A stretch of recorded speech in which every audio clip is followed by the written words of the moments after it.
For those who have known me for a very long time, you know that I'm a pretty big StarFox fan. And the fact that I haven't seen a StarFox game even hinted at for the Wii, I find somewhat troubling. So these are just my suggestions of how the next StarFox game should go. StarFox used to be a revolutionary game franchise. Super Nintendo had a great look to it. Well, back then. StarFox 64 came packaged with a rumble pack. One of the biggest changing peripherals in gaming history. Nearly every console after has come equipped with a rumble feature. Not exactly knowing what to do for the next StarFox game, Nintendo saw that Rare's Dinosaur Planet's character looked a little too much like Fox McCloud and asked them if they would turn it into a StarFox game while still making it as an action-adventure game. While the gameplay was somewhat good, reminded me a bit of Zelda, and it did feature a few StarFox flying missions, it didn't exactly satisfy the craving from StarFox 64. And after the split up with Rare, Nintendo then let its third-party partners do the rest. Namco and Q Entertainment tried their best, but failed to recapture the same spirit that came in StarFox 64. I understand that Nintendo was really busy with their other franchises. So, who could possibly handle the StarFox series better than Nintendo themselves?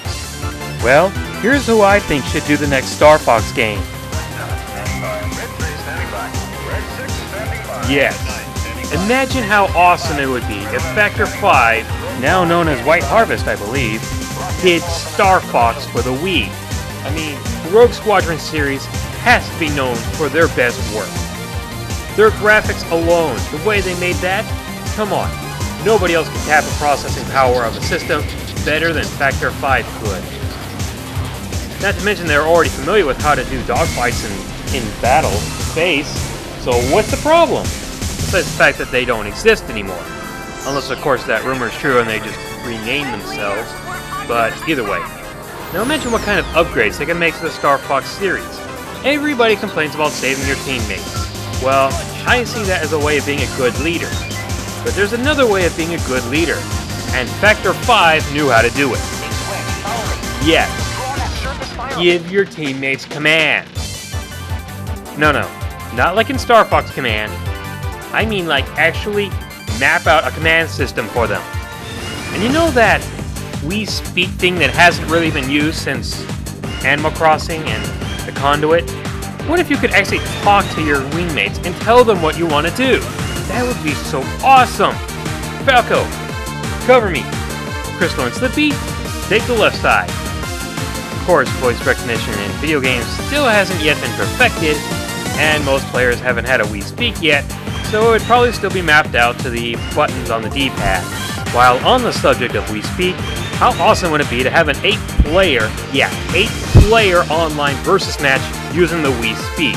However, knowing Nintendo, you could probably only use it for friend codes, which they'll probably keep for every game until they decide to ditch it, and they probably won't. It's just something you have to get used to. Then comes the land missions. Yeah, Factor 5 couldn't get that right either. So who could get that done right? Yeah, the Battlefront team could. I mean, they haven't been up to anything lately since Battlefront 3 was cancelled, so why not? These game companies are very talented, and their talent should not go to waste. Nintendo, if you ever hear this at all, please hire these guys to do the next StarFox game. It's obvious you guys haven't even thought about what you want to do with it, so give it to them.